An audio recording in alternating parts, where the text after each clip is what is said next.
উজবেকিস্তানের মধ্যে এশিয়ার প্রাণকেন্দ্রে অবস্থিত এক ঐতিহ্যবাহী দেশ, যেখানে সংস্কৃতি ও ইতিহাসে একত্রে মিশে এক অসাধারণ রূপ লাভ করছে। এখানকার অন্যতম আকর্ষণীয় দিক হলো এর খাবার, যা কেবলমাত্র স্বাদের জন্য নয়, বরং এর রান্নার পদ্ধতি এবং সামাজিক মেলাবন্ধনের কারণে বিখ্যাত। উজবেকদের জন্য রান্না কেবল খাবারের প্রস্তুতি একটি প্রতিক্রিয়া নয়, এটি একটি ঐতিহ্য যা প্রজন্মের পর প্রজন্ম ধরে চলে আসছে। বন্ধুরা, আজ আমি আপনাদের নিয়ে যাব উজবেকিস্তানের ঐতিহাসিক রান্নার এক বিশাল আয়োজনে, যেখানে খাবারের স্বাদ, রান্নার বিশদ বিবরণ এবং মানুষের আন্তরিকতা সবকিছু মিলিয়ে এক অনন্য অভিজ্ঞতা সৃষ্টি করেছে। প্রথমে বিশাল হাঁড়ি প্রচুর পরিমাণে তেল গরম করা হয়, যা দেখতে একদম স্বাদ পানির মতো মনে হয়। এটি রান্নার প্রধান ধাপগুলোর মধ্যে একটি, কারণ ঠিকভাবে তেল গরম না করা হলে মাংস সঠিকভাবে ভাজা যাবে না।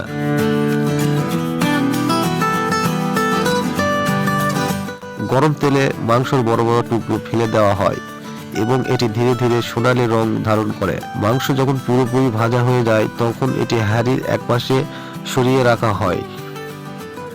গাজর ও পেঁয়াজ যোগ করা হয়। এরপর হাঁড়িতে বিশাল পরিমাণে পেঁয়াজ ঢালা হয়, যা তেলের সাথে মিশিয়ে এক অদ্ভুত সুগন্ধ ছড়ায়। কিছুক্ষণের মধ্যেই পেঁয়াজ সোনালী রং ধারণ করে। তারপর তাতে কাটা গাজর যোগ করা হয়।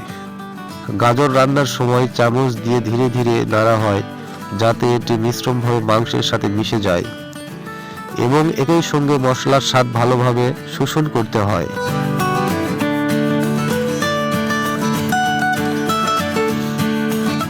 পানি ও মশলার প্রয়োজন। যখন গাজর এবং পেঁয়াজ সুন্দরভাবে ভাজা হয়ে যায়, তখন এতে বিশুদ্ধ পানি যোগ করা হয়।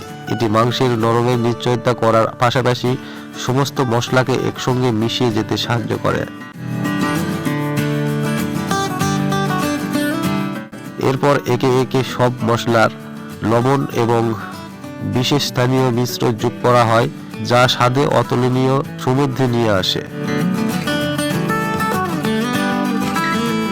চালের পরিমাণ নির্ভর করা হয় খুব সতর্কতার সাথে, কারণ এটি রান্নার সবচেয়ে গুরুত্বপূর্ণ অংশ।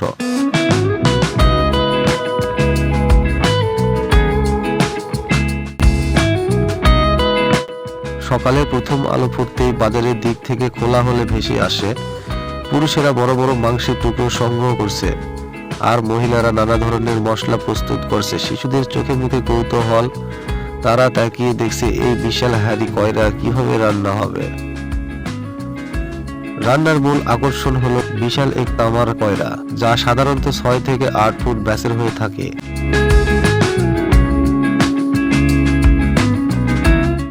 এটি এক ধরনের ঐতিহ্যবাহী পাত্র, যা একসঙ্গে শত শত মানুষের খাবারের ব্যবস্থা সক্ষম করা যায়। হাঁড়ির নিচে কাঠের আগুন জ্বালিয়ে তাপমাত্রা ঠিক করা হয়।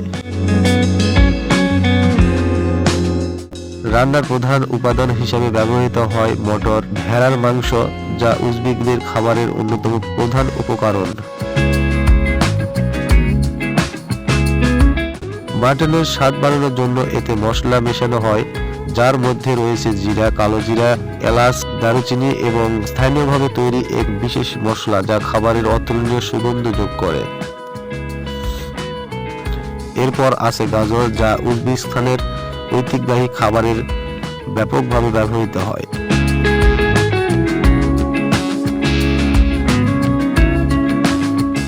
গাজরগুলো লম্বা লম্বা করে কাটা হয় এবং এটি রান্নার সময় চালের সঙ্গে মিশে এক অসাধারণ স্বাদ তৈরি করে।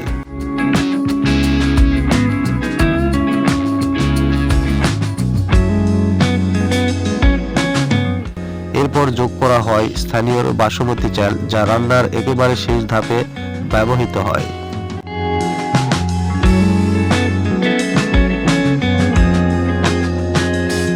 সবকিছুর মধ্যেই দেখা যায় চালের উপরের স্তরটি একটু শক্ত হয়ে গেছে, তার মানে এটি পুরোপুরি রান্না হয়ে গেছে।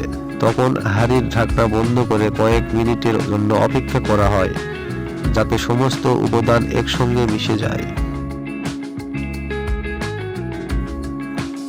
অবশেষে সেই মহোদক্ষণ এলো, যখন বিশাল হাঁড়ির ঢাকনা খোলা হলো। চারপাশে এক অপূর্ব সুগন্ধ ছড়িয়ে পড়ল, যা মুহূর্তের মধ্যে সকলের মন জয় করে নিল।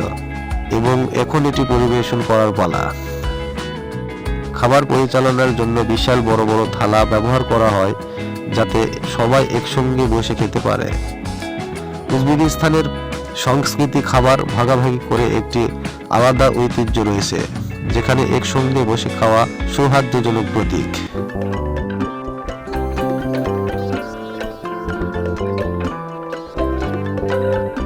উজবেকিস্তানের এই রান্নার অভিজ্ঞতা আমাকে শেখালো খাবারের কেবলমাত্র পেট ভরার জন্য নয়, এটি মানুষের মধ্যে ভালোবাসা ও সম্পর্ক গড়ে তোলার অন্যতম মাধ্যম। রান্নার এই পুরো প্রতিক্রিয়াটি শুধুমাত্র একটি খাবারের তৈরি গল্প নয়, এটি একটি ঐতিহ্য বা মানুষকে একত্রিত করে তাদের মধ্যে বন্ধুত্ব সৃষ্টি করে। আজ আমি অনুভব করলাম সত্যিকারের ঐতিহ্যবাহী রান্নার স্বাদ কেমন হলো। উজবেকিস্তানের রান্নার এই গল্প আমরা মনে চিরদিনের জন্য থাকবে। উজবেকিস্তানের রান্না আমাদের সারা জীবন মনে থাকবে। আপনি যদি কখনো উজবেকিস্তানে যান তবে অবশ্যই এই অসাধারণ রান্নার অভিজ্ঞতা গ্রহণ করবেন। ধন্যবাদ।